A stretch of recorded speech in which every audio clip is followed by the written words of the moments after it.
குட்டீஸ், இந்த உலகத்துல சிலர் பல தெய்வங்களை வணங்குறாங்க. ஆனா உண்மையான தேவன் எத்தனை பேர் இருக்காங்கன்னு உங்களுக்கு தெரியுமா? ஒரே ஒரு உண்மையான தேவன் மட்டுமே இருக்கிறாரு. வேதாகமம் சொல்கிறது ஒரே தேவன் மட்டுமே இருக்கிறார். ஆனால் அந்த ஒரே ஒரு தேவன் 3 நபர்களாக இருக்கிறாரு. பிதாவாகிய தேவன், குமாரனாகிய தேவன், பரிசுத்தாவியாகிய தேவன். பிதாவின் நாமத்திலும் குமாரனின் நாமத்திலும் பரிசுத்தாவியின் நாமத்திலும் ஞானஸ்தானம் கொடுங்கள் என்று மத்தேயு 28:19 ஏசப்பா சொல்லியிருக்கிறாரு. பிதாவாகிய தேவன் பரலோகத்தில் இருக்கிறாரு. ஆனா அவர் எல்லா இடங்களிலுமே இருக்கிறாரு. அவர் பரிசுத்தமானவரு, அவர் பாவம் இல்லாதவரு. தேவன் சகலவற்றையும் தமது கட்டுப்பாட்டுல வச்சிருக்கிறாரு. அவர் உங்களை ரொம்பவே நேசிக்கிறாரு குட்டீஸ். இயேசு தேவனுடைய குமாரன். அவர் நமக்காக சிலுவையில மரிச்சாரு.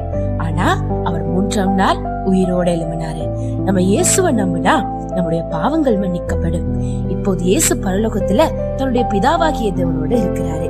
இயேசு பரலோகத்துக்கு சென்ற பிறகு பரிசுத்த ஆவியானவர் பூமிக்கு வந்தாரு. நாங்க பாவிகள் சொல்லி அவர் அறிய எங்களுக்கு உதவி செஞ்சாரு. இயேசுவை நம்புகிறவர்களுடைய இருதயத்துல அவர் வாழ்றாரு. வேதாகமத்தை புரிந்து கொள்ளவும் பரிசுத்த ஆவியானவர் உதவுறாரு.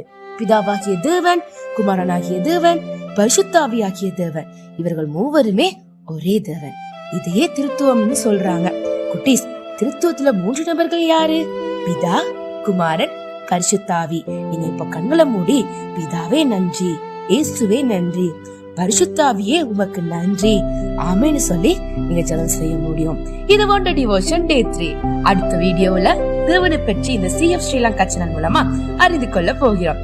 சேனலை சப்ஸ்கிரைப் பண்ணிட்டு ஃப்ரெண்ட்ஸுக்கு ஷேர் பண்ணுங்க, அவங்களும் தெரிஞ்சுக்கட்டும். God bless you.